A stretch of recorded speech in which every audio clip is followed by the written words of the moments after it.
At McDonald's, we make mornings brighter up and down I-95. Say you got a taste for something sweet and savory, well, you can level up with our Sausage McGriddles. Or if you got to stay on your grind, we got you covered with a freshly brewed McCafe coffee. And if you wake up really hungry in the city, you can get cracking with an Egg McMuffin made with a freshly cracked egg. We'll make your morning brighter with a $1 hot McCafe coffee, $2 Sausage McGriddles, and a $3 Sausage McMuffin with egg on our $1, $2, $3 menu.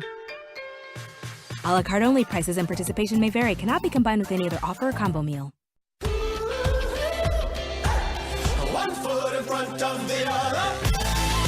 Once again, this foot keeps on rolling right into your podcast page if you're following Keeping It Real with Alexander Garrett. I am Alexander Garrett. Thanks so much for joining me tonight and every time I post a new one up here. And I do hope that Matthew Dibble, our last guest, finds that couple. Remember that engagement photo that was spur of the moment for him at Yosemite Park? I do hope he finds that couple who got engaged at Yosemite Park. We'll have to follow up on him and see what happens. A couple other notes. So Radio Public, one of the outlets I'm on, is offering a tip service. So if you like what I'm doing, if you think it's quality work, hey, once I get that set up, feel free to leave me a tip on Radio Public, because we got to hustle out here somehow, you know?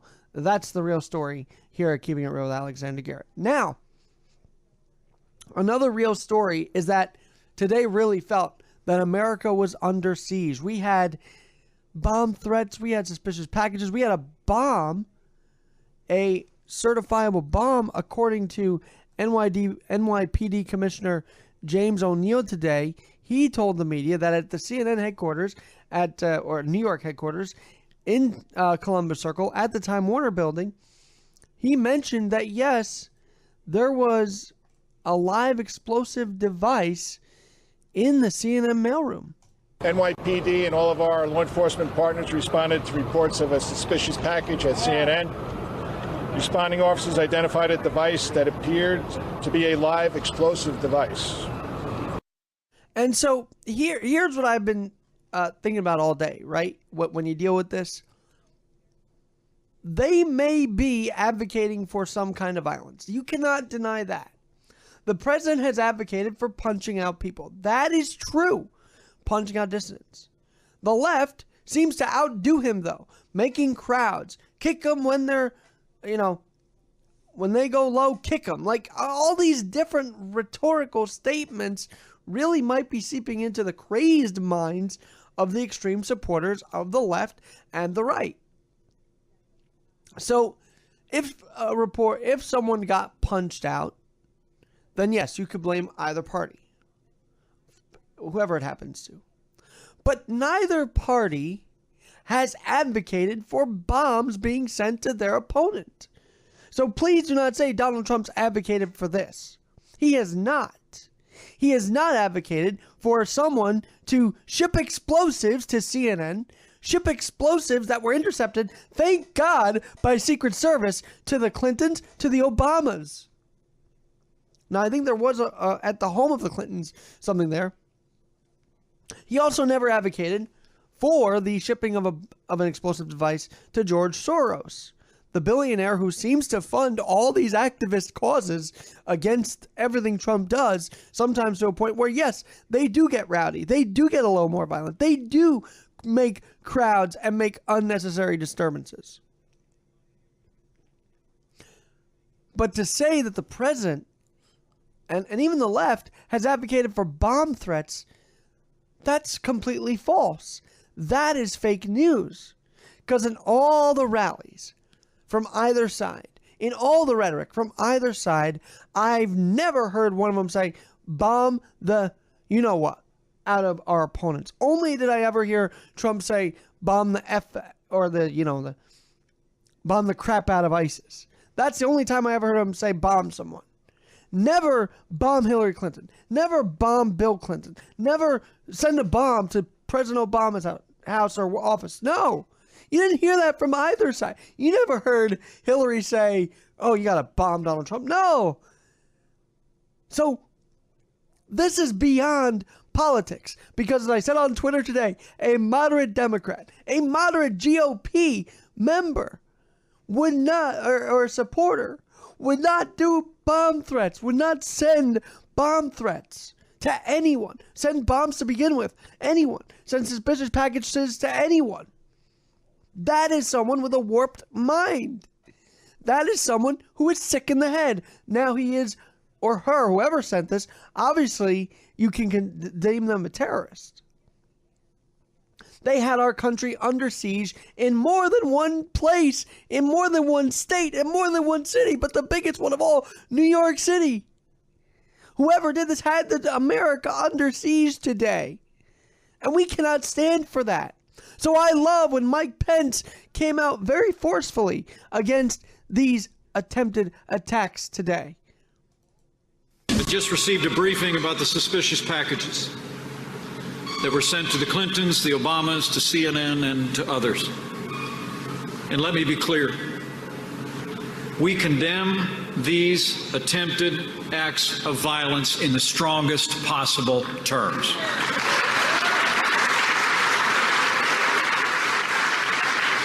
So I love when he said that, because the left would have you think, or the left-wing media would say, oh, when's Trump going to do this? He also condemned him. He called for civility.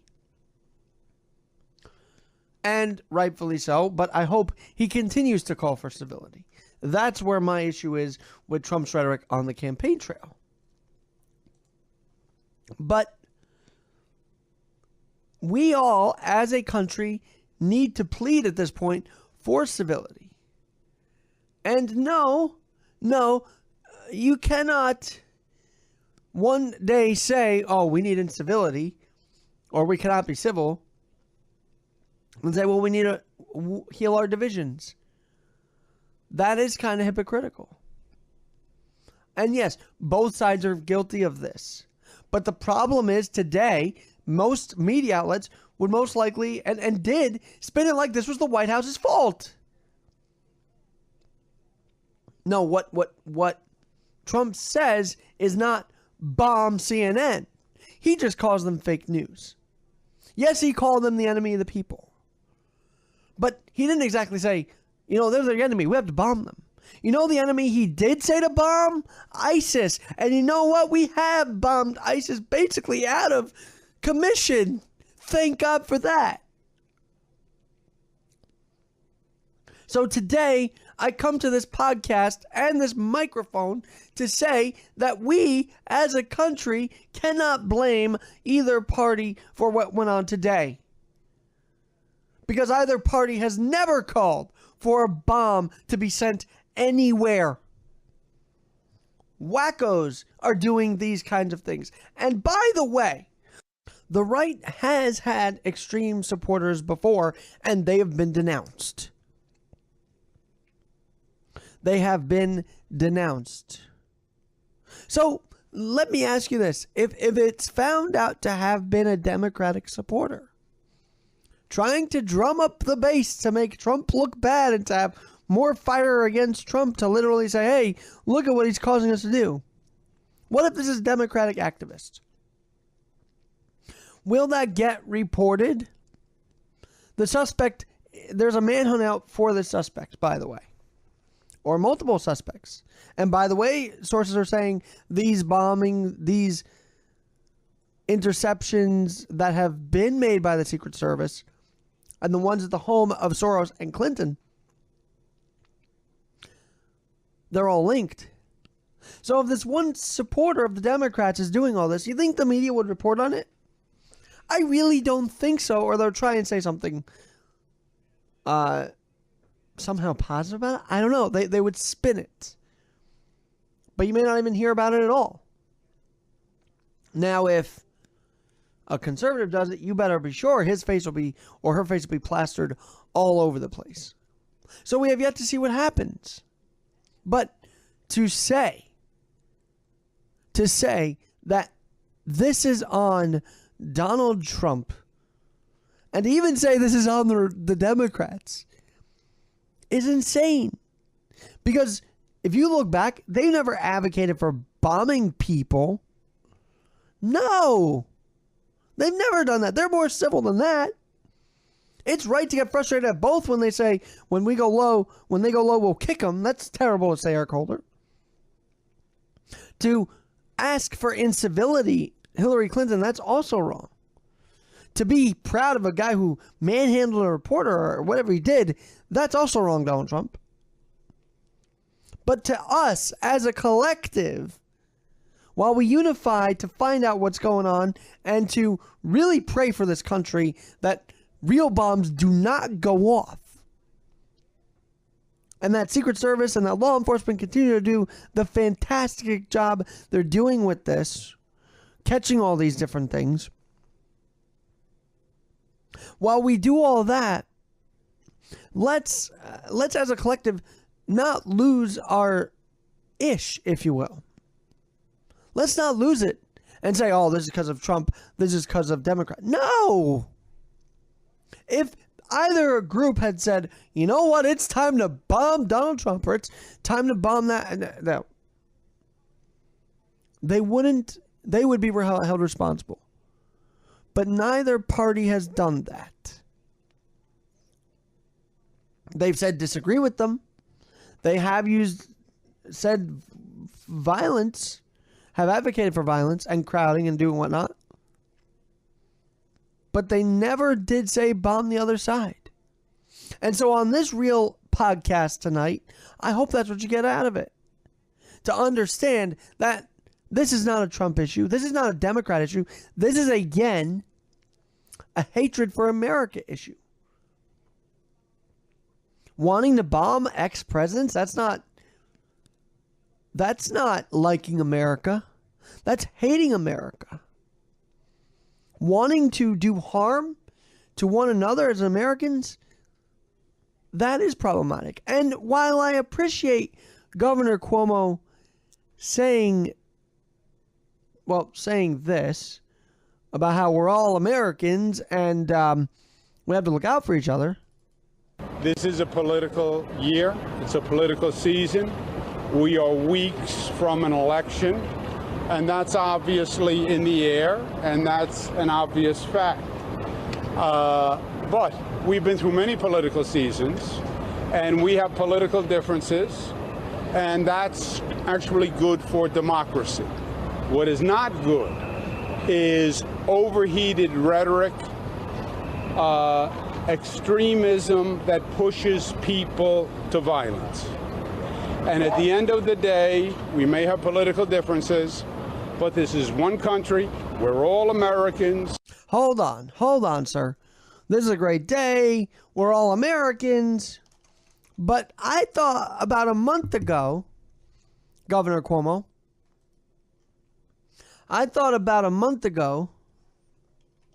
well, you said something to this effect. We're not going to make America great again. It was never that great. So how come all of a sudden things are turning and saying, oh, we're all Americans, when 2 months ago you said America's not that great? This is why, actually, politicians should not be doing briefings on these incidents. I do believe the NYPD, and I saw this and I said, wow, how calming it is for Bill de Blasio to be up there trying to defend our city. That's such a calming factor, isn't it? Not. Wow, so good to see Governor Cuomo up there defending our state, defending our city, right? Right?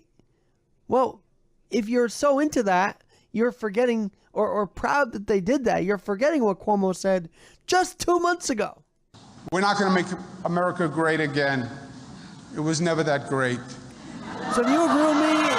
Do you agree with me that politicians should stay out of the counterterrorism briefings?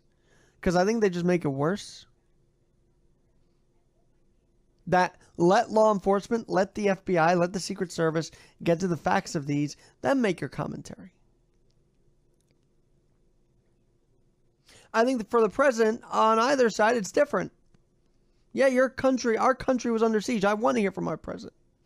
But do I want to hear from a governor who says America's not that great 2 months ago and all of a sudden says, we're Americans, we all should be unified in this? And I agree with him, but I don't want to hear it from him because he was someone who just 2 months ago said America was never that great. So what I would say is, Take your pick, Governor Cuomo.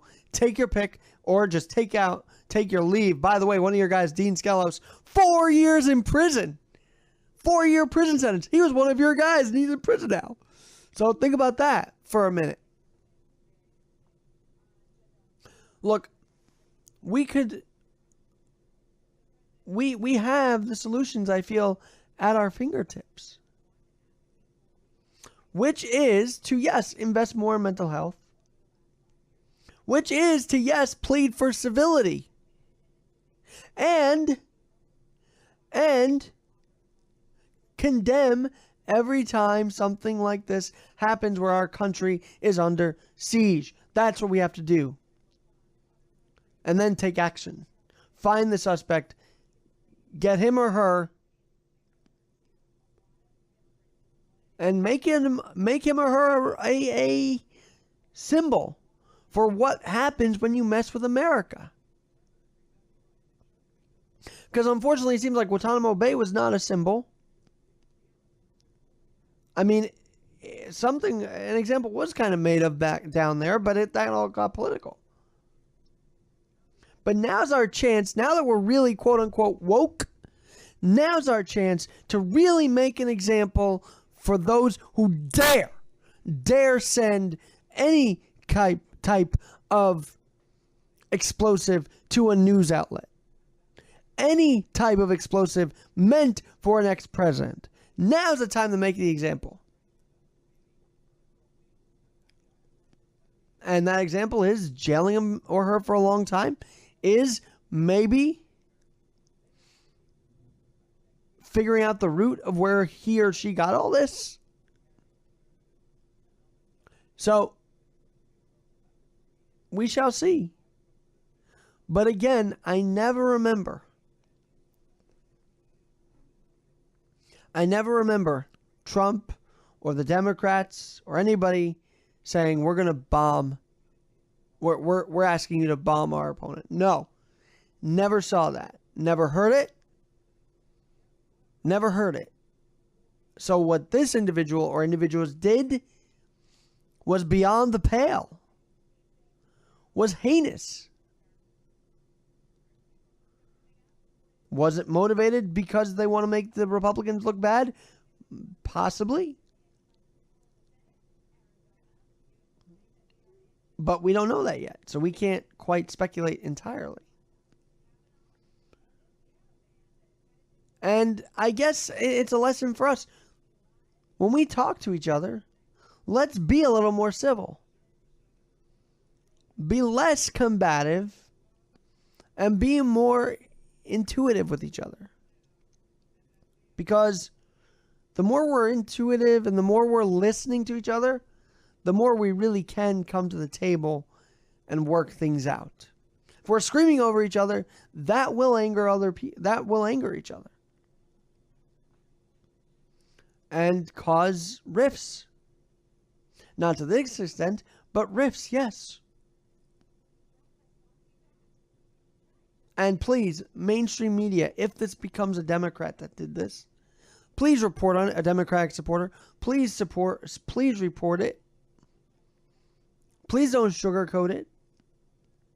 Because we know sure as heck that you will make sure to put the big ol' R next to the guy's name or woman's name if it turns out they're a Republican supporter.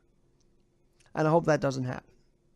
And I hope none of you out there ever advocate for violence against anyone else.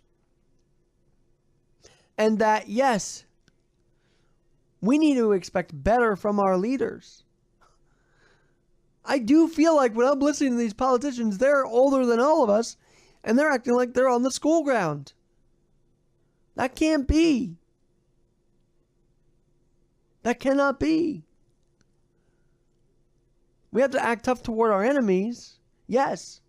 Saying bomb the S out of ISIS.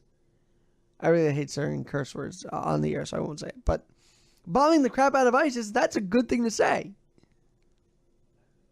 And that's the only thing he ever said, President Trump ever said, about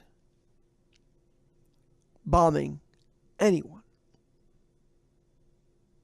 And remember that as you go to sleep tonight. On Keeping It Real, I'm Alexander Garrett. Stay safe, be vigilant, do see something, and if you see something, do say something. And let's all make the world and our environments, both maybe climate change-wise, well, environmentally, but also emotionally, and certainly physically better. We can do this, America. We just have to bear down together, unify, and stop those who try to put us under siege. And respect law enforcement every day. And understand that there are bad apples when things do go south with the police department. But overall, law enforcement needs to be respected. And that's the other thing about today. Is that we are praising law enforcement today for doing such a great job to stop it. You know, the moment an incident happens with the cops, they'll be marching the streets saying, oh, cops are killers, cops are pigs. No, we can't have any of that anymore.